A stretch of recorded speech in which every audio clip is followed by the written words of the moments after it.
warm welcome to the Public Global. I'm Neelu Vyas. You've been seeing that the protests over Adani are continuing in Parliament, and yesterday you saw many Congress leaders who wore a jacket with the label Modi or Adani ek hain. Today in Parliament, again, the Congress leaders were found wearing masks on which it was written Modi Adani Bhai Bhai. But what has happened between yesterday and today? Let's take a look at what all has happened. Now, yesterday, Sambit Patra held a press conference where he said that Rahul Gandhi is the biggest traitor of all the times. That was a hard-hitting attack which he made. And then immediately after that, BJP Lok Sabha MP Nishikant Dubey makes those statements where he's trying to draw a connection between George Soros, OCCRP, and Rahul Gandhi as the third angle of that triangle. And today in Rajya Sabha, Jagdeep Dhankar, who's the Rajya Sabha chairperson, he announces that yesterday during the anti-sabotage checkup, there were wads of currency note which were found under seat number 222, which is the seat of Congress leader Abhishek Manu Singhvi. Now, if you look at the turn of events of all what has happened since yesterday and today, does this look like a ploy? Putting the currency notes, has somebody put it? Who has, after all, put these currency notes inside Parliament? That's also remains a mystery. Abhishek Manu Singhvi has reacted to it. He said that there should be an investigation and there should be an enclosure which should be made around the seats of the MPs so that MPs feel safe and they can lock that enclosure and go back with the keys. But the big question is this a ploy to dilute the protests over Gautam Adani? Joining me now is veteran journalist and author Rashid Kidwai. Thank you so much, sir, for joining. And my first question to you is that today, Rajya Sabha chairperson Jagdeep Dhankar announced that, there were wads of currency notes found under the seat of Abhishek Manu Singhvi. Now, we do not know whether Abhishek Manu Singhvi has put it and why would he put it. He's given a clarification that he was just carrying a 500 rupee note yesterday with him in Parliament. And he spent just 33 minutes, 3 minutes inside the house and 30 minutes when he was having a lunch, at the Parliament canteen with one of the MPs. So, the possibility of carrying a currency note and why would he put it under the seat? Does this look like some ploy to dilute the protests over Gautam Adani? So, Neelu, thank you very much for having me here. On a very personal note, and I would say rather, a lighter note, anybody who knows, Mr. Abhishek Manu Singhvi would vouch that Mr. Singhvi, first of all, is incapable of carrying so much money or, parting with it. Without it. So in that kind of in the political circles and all, he is known to be very sort of money wise and knows how to spend money or how not to spend money. So for both counts, it looks very unlikely. As a person, as a well-wisher of Mr. Abhishek Manu Singhvi, I can say that he is not a person to be carrying so much money or even leaving it without unattended. Then since it's about Parliament and it's about security and it's about the cameras are in place, I think there should be a probe, a sort of independent inquiry by the security agencies. They should look into it, all aspects, because if there is just some kind of plant or some kind of conspiracy, then it's a very serious place. Nilu, as we know, you have also been a very sort of parliamentary correspondent. Parliament is a very sacred place as well. It is a temple of democracy. In 2008, I think, if we recall, there was this vote for cash kind of scam. Also, something happened, and look at that kind of sense of outrage that BJP had at that point of time. So, I think, as a custodian of the constitution, Narendra Modi government, Chairman Rajya Sabha, they all must, act upon it. So, this is something that is a very serious matter, and it because after all, Mr. Abhishek Manu Singhvi is also a very public figure. He's a very renowned lawyer, so and he has roots in society. So his dignity and respect also needs to be restored. But I don't understand why BJP is making such a big hue and cry. And I was just reading that Rajya Sabha has got adjourned for the day. And because the members were protesting, the BJP members were protesting as to how these currency notes landed up over there. Now, is this something which looks like a creative, some kind of some sort of a creation or some sort of a drama, some sort of a ploy? Do you see it that way? Though Mallikarjun Kharge also said that look, you can order the probe, but to name a person and to say that it was found under Abhishek Manu Singhvi, how far is that fair? So, what would you really say to that? BJP making a hue and cry saying that this goes against the integrity of Rajya Sabha and this needs to be explained. Yeah, so Nilu, I think you've raised a very important issue. You see, this is Parliament, and all MPs who are, members of Rajya Sabha and Lok Sabha, they belong to it. So there should be a kind of, collective sort of concern for each other and for that institution. What the BJP is doing and their members of Parliament is very reckless. What they are basically trying to, just in order to malign or settle scores or get even with Mr. Abhishek Manu Singhvi or a senior Congress leader, that they are basically questioning their own government. After all, you see, the opposition cannot be having sort of access to the television camera, the security setup, and all those things. So Mallikarjun Kharge ji is right in asking for a probe, and government must, without delay, regardless of what Mr. Abhishek Manu Singhvi says or what their own MPs are saying, fitness of things demand that there should be there is a security or whoever under some bureaucratic this thing. It should be a probe should be ordered. I won't say go for a JPC and all, because that's very cumbersome. So this should be dealt with, so that No, but given the fact that, even if there is a probe, how fair that probe will be? Will they share the CCTV footage? Who brought in? Was it, off the record, many people say that it is all BJP's creation. So somebody must have come and put it. Or there is another possibility, giving all the benefit of doubt to the BJP, that has it just fallen off, from somebody's pocket? And maybe that could be a possibility, and the notes have flown away and they've come under Singhvi's seat. So, but to make a hue and cry on that unnecessarily. Yeah, so I think there is a hue and cry is, of course, what you're saying is unnecessary. But what I'm saying is that, when we say that a kind of person who's in charge of security of, Parliament House, or for that matter, Rajya Sabha, should, do it. And it is expected, because after all, a security forces, is not an extended arm of the government, or for the matter, BJP, by no stretch of imagination. So when I say this, then it means there should be this impartial sort of inquiry, and one country, taxpayers expect institutions who are responsible for security to be judicious, neutral, independent. All those things go without saying. I think, Nilu, we've been observing in this session and earlier session, and more so from 2014 onwards, I have no hesitation, that the trust deficit between the ruling party and the opposition, as it hit an all-time low. I mean, this is very unfortunate. I may be having a disagreement with you, but does it allow me to say, things that are obnoxious or irrelevant or irresponsible or reckless? You can go on using adjectives. So that is not, that means I am misusing my position. I may have a say that what the person A or person B over the particular party is saying is wrong. But to say that they are anti-national is, I think, is very much, not only wrong, it is very unfortunate. Now let's shift focus to the protests over Adani and the manner in which Congress has been protesting for the last 2 days, today and yesterday. Today they were seen in masks on which it was written Modi Adani Bhai Bhai. Then yesterday they were wearing jackets on which it was written Modi or Adani Ek Hai. Now my point is that, and yesterday, Sambit Patra holding a press conference right in the morning and saying that Rahul Gandhi is the biggest traitor of all the times. What does it really go to show? I mean, such a hard-hitting attack, and when Rahul Gandhi said something to Prime Minister Modi, they tried to revoke his parliament membership. And then now Nishikant Dubey and Sambit Patra make statements like these. Now Nishikant Dubey is drawing all sorts of parallels between George Soros and OCCRP and Rahul Gandhi, that all this is an anti-India agenda. What should one say on this, really?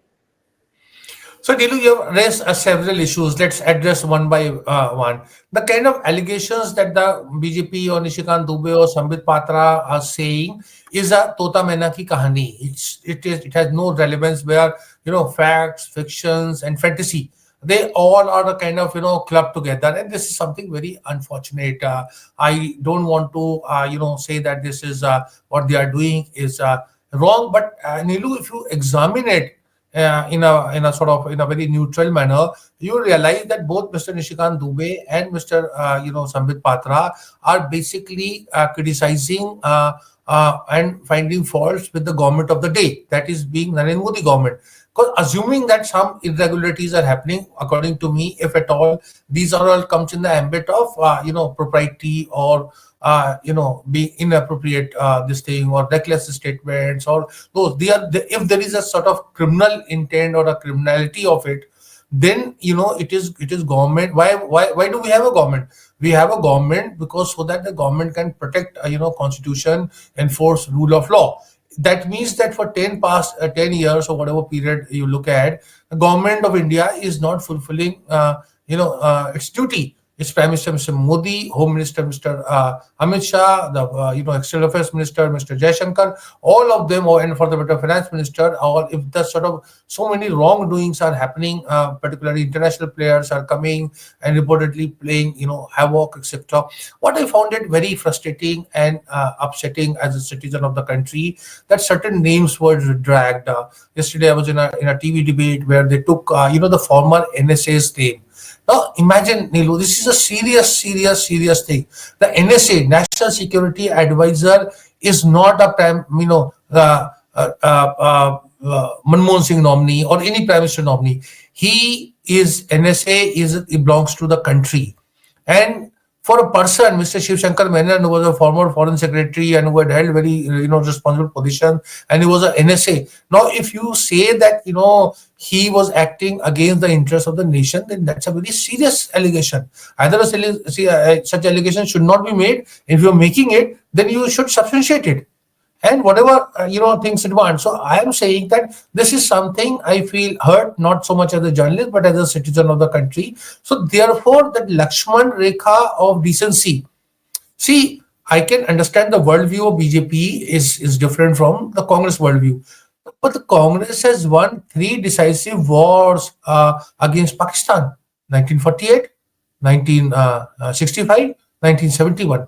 You cannot accuse the Congress of being sort of having a less concern for the country, for the nation. What, Nilu, significantly what the BJP is trying to achieve or trying to propagate, that they have blurred the fine distinction between the Indian state and government of India.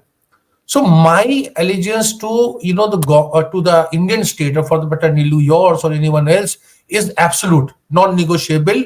We all are for it. But we cannot be having a same sense of sort of appreciation or loyalty to the government of the government of India or the political party that is ruling, whether it is Congress or BJP or NDA, UPA, whatever you want to say. So, but BJP has blurred that. So if you're anti Mr. Modi, anti BJP, then you are anti-national. This is problematic. And the civil society must come up and form a nation. One more thing, a lot has been said that Rahul Gandhi goes, abroad and says these things and all. And see, first of all, there is a freedom of speech.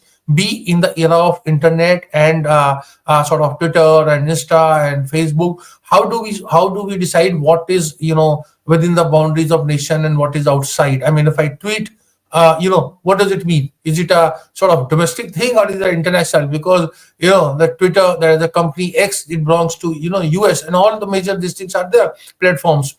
Second thing, since I've been a journalist and I've written a lot of it.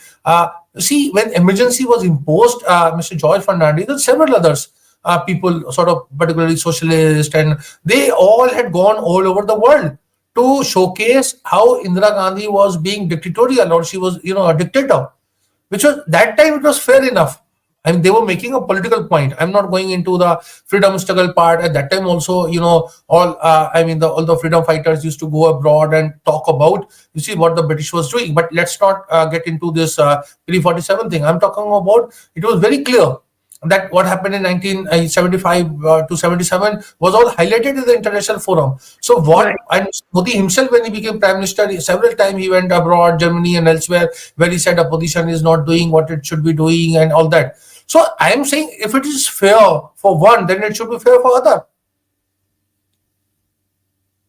But Rashidji, the whole thing is that where is this Adani protest leading to? And I was on another platform discussing the same issue in the morning, where one of the guests very interestingly said that yesterday the Congress leaders wore a jacket, today they are wearing a mask. Now who knows if they bring out this whole Adani merchandise and bring it in the market where all the youths, young boys, girls will start wearing it. Now is do you think that BJP is getting scared of this? And it because it's a strong optics which is playing out against Adani and also against the BJP. So how does one control that? So is really BJP on the back foot now with the strong protests, with the hard-hitting protests which the Congress has started on Adani? So Neelu, there is a quote by Mahatma Gandhi which says कि कभी कभी हम अपने विरोधियों के कारण आगे बढ़ते हैं, in the sense that it is that you are opposing something, then it becomes a major issue. Now the same thing I don't understand, Neelu, as a political journalist, that what is the BJP's compulsion to be defending a particular corporate house or an individual? That corporate house and individual is very much capable of the kind of infrastructure they have, is defending themselves and printing their point of view in media, in public domain, etc. Why is that every BJP spokesperson is so this? I can imagine they defending that part of what Mr. Rahul Gandhi says about Mr. Modi. Mr. Modi needs to be defended by BJP, and they are, 100% within their rights to say. But their zeal to defend a particular business house or an individual is something, which is very intriguing, and that leads to a lot of suspicion. And that is where I think the Congress has smelled what do you call it, smelled a rat, and they think that, this is something we can, highlight, and we can take it before. Public. See, when the BJP picked up and the entire opposition, the communist and all of them, since I covered that very closely, that Bofors scandal, so to say, Bofors scam, whatever you want to call it, then it was all, very good and fine. Mr. Rajiv Gandhi lost power in 1989 largely because of Bofors and that kind of optics. What Mr. VP Singh used to say, that he's carrying names of all those recipients who had allegedly received kickbacks and all in his pocket, and he'll show it and show it to the nation. Nothing happened. What I'm saying is that, you see, these are the ploys. Why I'm talking about Bofors, that there was a Rafale that Rahul Gandhi tried to highlight and it didn't work. So it is for people to decide what is that the BJP is getting worked up about. See, I'm not endorsing what Congress is doing, but what I'm saying is opposition has a habit. I mean, there is a lot of things, whether it has been a Narmada Bachao Andolan, or there are several, I don't like to name actually corporates, but the corporates have faced a lot of opposition in Odisha, in Andhra, in several, places. Even our post-nuclear deal, there were a lot of protest about those, the nuclear reactors that were set up. So all these things are there. It happens, but to say that those people who are against, the big corporates or corporates are anti-national, I think it is, we can say you may not agree. So in democracy, all shades of opinion, exist. You may agree, you may not agree. And one more thing, Nilu, on basis of my experience, see, when you are in opposition, we understand that any major political party in opposition, they turn pro-poor. It holds true for the Congress, it holds true for the BJP. When you come to power, you start defending, the business houses, and you become very close to it. So this is a feature, but I don't understand that zeal, at which the BJP wants to defend a particular business house and as an individual, just as Mr. Rahul Gandhi is totally focused on, without getting into the sort of cost benefits of it, whether his attack on a particular business house or individual is yielding political dividends or not.